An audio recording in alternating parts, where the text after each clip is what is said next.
Well, for more on this, we can speak to Dr. Walid Phares, who is an advisor to the US Congress and author of The Coming Revolution, Struggle for Freedom in the Middle East.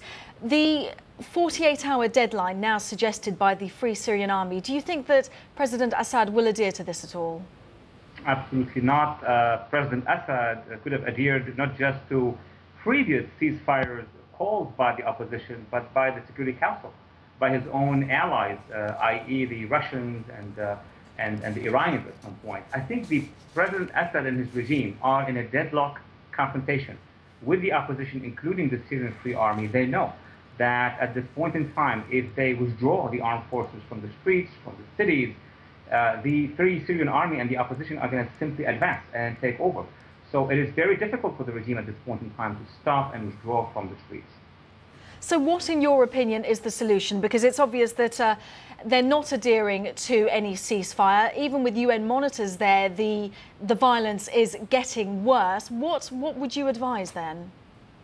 Well, first of all, let's begin where the solution is not. The Annan plan is nice, is international, but it's not the plan that is going to put an end to the massacre of civilians.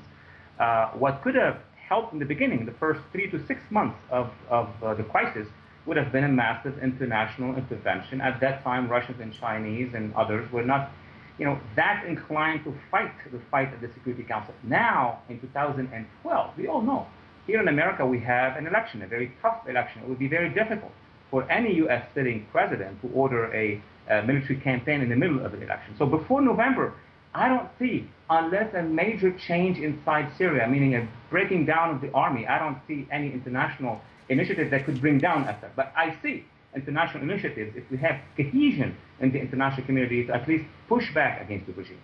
But there is no cohesion within the international community. Russia are not agreeing. China don't want any involvement. How do you put pressure on those countries to have some kind of agreement?